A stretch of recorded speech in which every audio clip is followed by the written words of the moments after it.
Purnia DIG साहब और SP साहब कार्तिकेय कुमार जी, जो आपने अखबार में आज प्रकाशन हुआ हिंदुस्तान अखबार में कि ज़िले में भू माफियाओं की कुंडली को खंगालने में जुटी है पुलिस, इसके लिए मैं आपको धन्यवाद देता हूं। साथ ही साथ मैं ढिठाई भी कर रहा हूं कि आप जो कुंडली खंगाल रहे हैं, अशोक ठाकुर भूमाफिया का कुंडली खंगालने में आपको सहयोग भी करेगा, अक्षरशः पालन करते हुए ज़मीन संबंधी मामले में, कि पूर्णिया में किस प्रकार से सरकारी ज़मीन, गैर सरकारी ज़मीन, आदिवासी की ज़मीन, गरीबों की समान वर्ग की ज़मीन, अशोक ठाकुर की पूर्वजों की ज़मीन किस प्रकार से लूट पटांग हुआ है, जिसमें हमारे अधिकारी पदाधिकारी की सब मिली भगत से पूर्णिया को किस प्रकार से लूटा जा रहा है।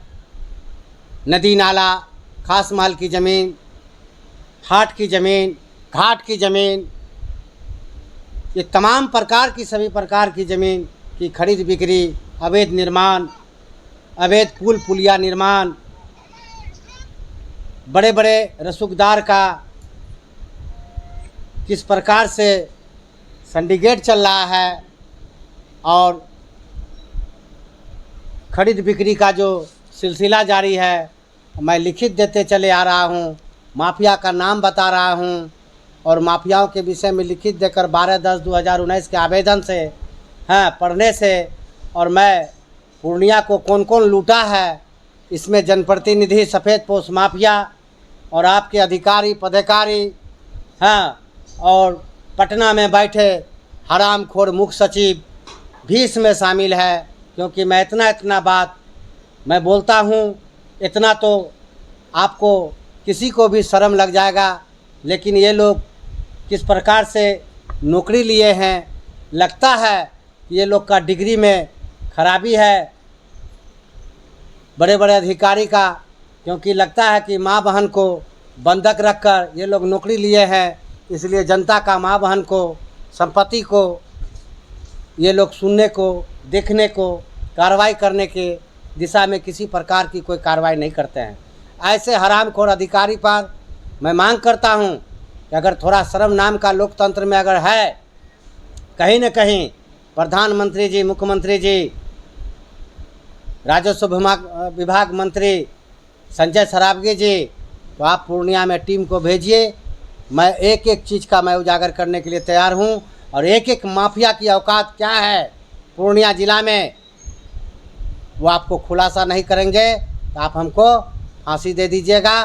अगर यदि आप लोग माँ बहन को बंधक रखकर नौकरी लिए हैं, इसलिए आप आम जनता का, हम लोगों का माँ बहन और संपत्ति आप घूस देकर नौकरी लिए हैं, इसलिए जो है संपत्ति बेचकर आप पूरा कर रहे हैं 4 पीढ़ी 5 पीढ़ी का, तो इसका हम उजागर करते हैं, और आपको जो है कार्रवाई कीजिए। कहीं कहीं भी अगर किसी भी अधिकारी पदाधिकारी, बड़े मंत्री, इसमें शर्म नाम का चीज़ अगर होगा, डीजीपी साहब, अगर आपकी कानून व्यवस्था शर्म नाम का चीज़ होगा, मेरा लगाया गया आरोप निराधार होगा, तो आप हमें फांसी दे दे या हमें जेल भेज दे, लेकिन आपको जांच कार्रवाई करके फाइल लेकर ही हमारे सामने सामना सामनी बैठना होगा।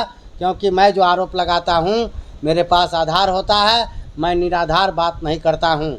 और रहा सवाल कि आप लोगों का काला करतूत सामने लाते लाते मैं थक चुका हूँ।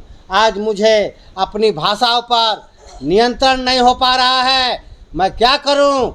आपके लिए मैं क्या कर सकता हूँ बताइए। आपके हाथ में कलम है, आपके हाथ में, आपके पास कागजात है, मुझे गुंडा बना देते हैं, मुझे कुछ भी बना देते हैं। क्या आपको कलम, टेबल, एसी रूम ये जो दिए हैं, इतना बड़ा पद दिए हैं, आपको डिग्री मिला है, क्या बैठकर जिला में गरीब गुरबा का ज़मीन छिनवाने के लिए, नदी नाला बेचवाने के लिए, गरीब गुरबा का बहू बेटी की इज्जत लुटवाने के लिए, और तुम्हारा बहू बेटी जो है आराम से 4 दीवारी में पूरा सिक्योरिटी के साथ, पूरा जो है बॉडीगार्ड के साथ थोड़ा सुरक्षा में लगा रहेगा, तनख्वाह हम भरे और तोरा पूरा फैमिली का सुरक्षा का भागीदार हम लोग ले, और गरीब गुरबा जितने भी जनता है उसका तू लोग जो बैठ कर जो है शपथ लेकर बैठे हो उसको जो है ना सुरक्षा देते हो ना उसकी संपत्ति को देखते हो।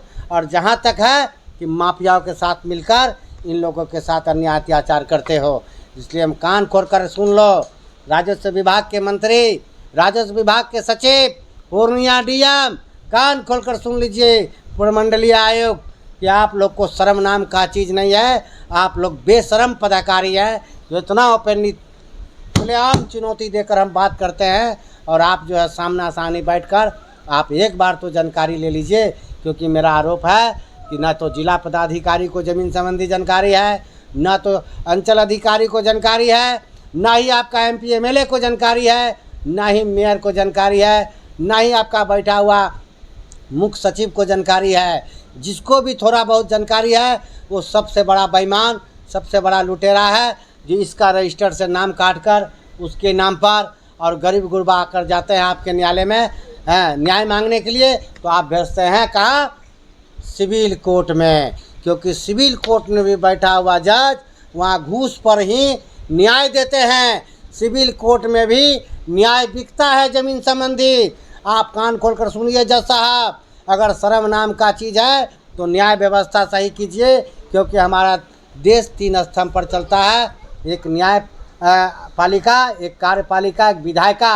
अगर तीनों एक दूसरे का संबंध जोड़ ले, रिश्तेदारी जोड़ ले, तो आप बूझ लीजिए कि हमारे सिस्टम में, हमारे बिहार में, हमारे भारत में किस प्रकार से कानून व्यवस्था है कि कोई एक आदमी अगर यदि चोरी करते 10 टका का पकड़ा जाए तो उस पर एफआईआर होकर जेल चला जाता है।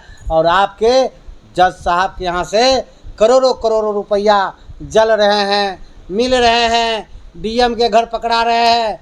इन सब सभी पर तारीख और एफआईआर दर्ज नहीं करते हैं, और आम आदमी, गरीब आदमी पर आप करते हैं। तो आप पूछिए कि भू माफियाओं के साथ मिलकर कौन कर रहा है यहाँ पर ब्रोकरी। क्योंकि डीएम साहब हम डायरेक्ट आरोप लगा रहे हैं कि आप भू माफियाओं के साथ मिलकर सभी प्रकार का ज़मीन बेचकर मोटा रकम ले रहे हैं, वो आपको होने नहीं देंगे।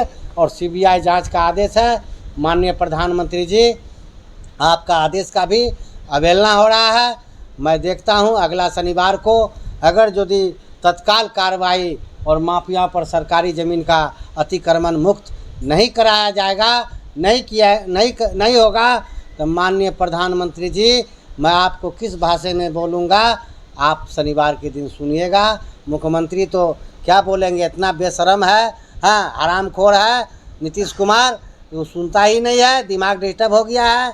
आप प्रधानमंत्री जी, आप कौन सा खेल खेल रहे हैं तो समझ से पड़े हैं। लेकिन आपका आदेश निर्देश मेरे पास है, आपका आदेश निर्देश का पालन नहीं हो रहा। ये हरामखोर डीएम पर कार्रवाई कीजिए, मेरा मांग है। और एसपी साहब, डीआईजी साहब, आपको भू माफियाओं को पहचान कराने में, पकड़ाने में हम आपको सहयोग करेंगे। आप क्या कार्रवाई करने के लिए इच्छुक में हैं कि अखबार में देकर माहौल को शांत करने का ये सब खेल कर रहे हैं? अखबार में नहीं चलेगा, आपको सरजमी पर कार्रवाई करना होगा, और नहीं तो बहुत जल्द हम आपके कार्यालय में आ रहे हैं। डीआईजी साहब, एसपी साहब, आपसे वहीं पूछेंगे कि कितने माफिया पर कार्रवाई किए हैं। बाकी एसपी साहब और डीआईजी साहब, आपसे हमारा बैर नहीं है, और आपका भ्रष्ट अधिकारी भू माफिया को अशोक ठाकुर छोड़ने वाला खैर नहीं है, जाने दो।